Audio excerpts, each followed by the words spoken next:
et bienvenue dans l'émission Parole d'experts consacrée aujourd'hui à la maîtrise d'œuvre et plus spécifiquement sur l'immobilier d'entreprise. Alors pour nous accompagner sur ce sujet, la société Start Engineering. Dès sa première année d'existence, la société est rentrée en coopération dans un projet stratégique de Renault Retail Group. L'idée fondatrice est de trancher avec la méthode de réalisation archaïque en construisant une image plus jeune, plus accessible, en privilégiant la transparence et le digital. Ce sont les sujets que nous aborderons avec nos invités. Et précisément, ils sont avec nous à ma droite. Simon Dossi, fondateur de l'entreprise. Bonjour. Bonjour Linda. Et face à vous, Christophe Meyer. Vous êtes consultant digitalisation. Bonjour. Bonjour Linda. L'ingénierie du bâtiment, c'est un sujet très vaste et aussi méconnu. Finalement, le spectre des solutions que vous proposez aujourd'hui sur le marché. Alors, donc, au niveau ingénierie bâtiment, nous sommes spécialisés dans le domaine du BTP. Nous concevons, réalisons des projets de construction à travers une mission qui s'appelle une maîtrise d'œuvre. La maîtrise d'œuvre consiste à la conduite opérationnelle des travaux en respectant le budget, le délai d'exécution et la qualité de la réalisation. Concevoir, réaliser, accompagner, c'est la mission de Start Engineering.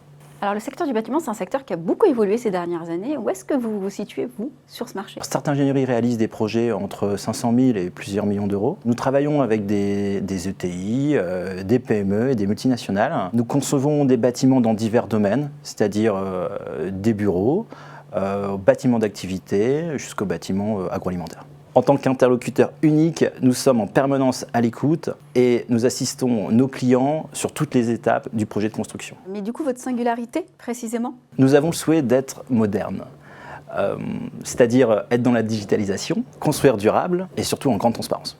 Digitalisation, c'est-à-dire pas de papier, maîtrise des logiciels 2D, 3D, c'est-à-dire aussi signature électronique. On souhaite également construire durable. Actuellement, tous nos bâtiments sont construits et réalisés en charpente métallique. Pourquoi la charpente métallique ? Parce qu'aujourd'hui, 50% de l'acier utilisé à fabriquer cette charpente est issu de matériaux recyclés. La transparence. Nous travaillons en équipe d'entreprise, avec souvent les mêmes entrepreneurs, qui ont les mêmes collaborateurs, ce qui nous permet d'avoir un suivi de chantier, d'avoir un suivi de dossier exemplaire sur tous nos projets. Lorsque nous répondons à un appel d'offres, nous réalisons un estimatif, nous réalisons les plans, l'avant-projet, et à la fin, nous remettons un ensemble de documents comprenant tous les devis des entreprises que nous avons consultés, ce qui nous permet d'avoir une transparence absolue avec notre prospect.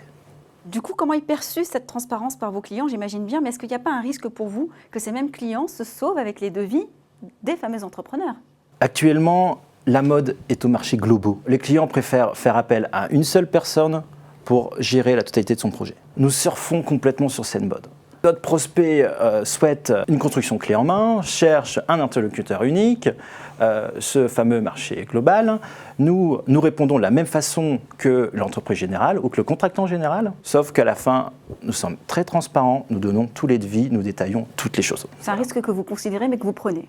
Exactement. Alors aujourd'hui, dans votre activité, vous pointez du doigt une certaine injustice entre grandes entreprises, petites entreprises, s'agissant de marchés publics. Alors d'un côté, soit vous n'y avez pas accès, tout simplement, ou lorsque ces dernières remportent ces marchés, ce que vous dénoncez finalement, c'est qu'elles passent par une sous-traitance externe au pays. C'est un grand sujet aujourd'hui avec la mondialisation. Est-ce que finalement, ce ne serait pas le revers finalement de cette mondialisation ? En juin dernier, une proposition de loi relative à la commande publique des petites et moyennes entreprises était à l'ordre du jour au Sénat. Aujourd'hui, beaucoup de petites et moyennes entreprises n'ont pas accès à la commande publique parce que la commande publique utilise ce qu'on appelle les marchés globaux. Par exemple, si on prend les Jeux Olympiques 2024, les constructeurs métalliques français dénoncent le système de sous-traitance des majors du BTP. Ces entreprises du bâtiment prennent des gros marchés, puis sous-traitent, ce qui lamine les marges, dilue la responsabilité et engendre aussi du travail détaché. Vos projets et perspectives d'avenir aujourd'hui ? Alors, pour revenir sur les grands projets, par exemple, moi je suis autrichien, ville de Vienne, donc si on regarde par exemple l'aéroport de Berlin, l'aéroport de Vienne, des projets qui ont commencé à être construits avec un budget de 400 millions et puis ils sont terminés avec un budget de 725 millions, donc ça n'a pas gardé les budgets, pas du tout. Et c'est des projets classiques de sous-traitance où les chaînes de production, les chaînes logistiques sont très très longues et la proximité, à mon avis, a manqué dans ces projets. Donc visiblement, ils n'étaient pas capables de terminer les projets. Si on regarde l'aéroport de Berlin, je ne sais pas, je crois qu'il a 10 ans de retard et il n'est toujours pas terminé. Alors, ce que nous proposons à la fin, c'est la proximité, de travailler à proximité avec les PME et pour garder les budgets, pour garder la qualité en effet des projets.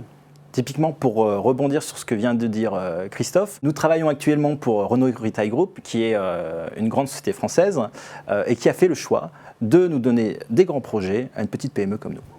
Merci infiniment pour vos interventions respectives. Merci Linda. Merci à vous de nous avoir suivis sur la tribune. On se retrouve bientôt pour un prochain numéro Parole d'experts.